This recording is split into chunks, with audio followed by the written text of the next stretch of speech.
The fair value gap, one of the biggest trends going on in the trading space right now. And there's a reason for that, because of how well they work in the market. But not all fair value gaps are created equal. For instance, this fair value gap ended up not working, and this fair value gap did end up working. So why did this fair value gap work and this one didn't? Well, there's actually a secret technique I use to instantly tell me when a fair value gap becomes valid. And once you add this technique to your arsenal, you will instantly see your fair value gaps become more accurate. I am the chosen one.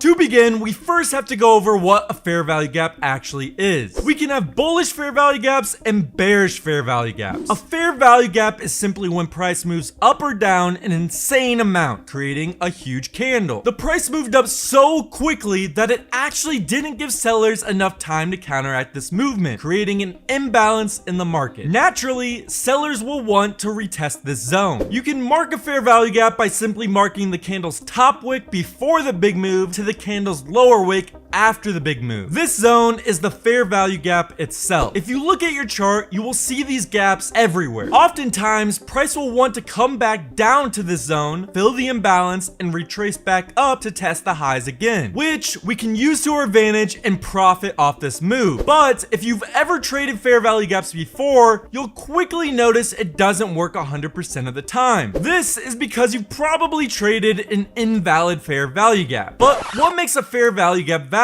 Well, there's actually 6 key factors that need to be true in order for a fair value gap to be valid. The first one is the fair value gap must be unmitigated. What I mean by that is, since the whole point of a fair value gap is to have price surge and not give the opposite side a chance to react, this zone must not be tested in order for it to work. So here, right after the fair value gap was created, price came back down to it directly after, then continued to rise. So if price came back down to the zone again, we would not consider this fair value gap valid, as it's already been tested here. If you want a fair value gap to be valid, it must be unmitigated and not have been tested before. Moving on to point number 2. The second way to see if a fair value gap is valid is by making sure to check the reaction of the candle inside the fair value gap. We want the reaction of the candle to either close inside of the fair value gap or for it to close in the direction of the zone. So here, the candle broke through the fair value gap and ended up closing below the gap. If this happens, this makes this gap invalid. What we want to see is something like this, where price closes in the fair value gap, giving us a safe entry. It's completely okay if a wick goes through the fair value gap like this, but ends up closing inside the gap. As long as the candle closes inside the gap or in the direction of the gap, we are good for an entry. Moving on to the third factor of a valid fair value gap. One way to make sure you're trading a strong fair value gap is by adding other confluences. One way to do that is through support and resistance. So here on the chart, price made an untested bullish fair value gap. But if we look closely, we can see price created a support over here. And it also just so happens to be right in the middle of the fair value gap. This is a great confluence and will raise the chances of the fair value gap to work. Same thing with bearish fair value gap. You want to find a prior resistance that coincides with the fair value gap. Find this and it'll make your gaps a lot stronger. Moving on to factor number 4. As I was saying before, some fair value gaps are stronger than others and have a lot more priority. An easy way to do this is to mark the fair value gaps by where they are on the chart. So here on this chart, we have multiple bullish fair value gaps. The lowest fair value gaps will always be the strongest and have the highest priority, while the highest fair value gaps will be the weakest and have the lowest priority. So in a perfect scenario, you should try to trade the lowest fair value gap possible. Same thing with bearish fair value gaps. If you have multiple bearish fair value gaps on one chart, the highest fair value gap should have the most priority. This will help your chances of finding the one that works. Moving on to factor number 5. Factor number 5 goes along with factor number 4, picking a fair value gap with the highest priority. What you want to do is go on TradingView and pick the GAN box tool right here. Go to the settings of it and make sure the price levels are 0, 0.5, and 1. This will give you something that looks like this.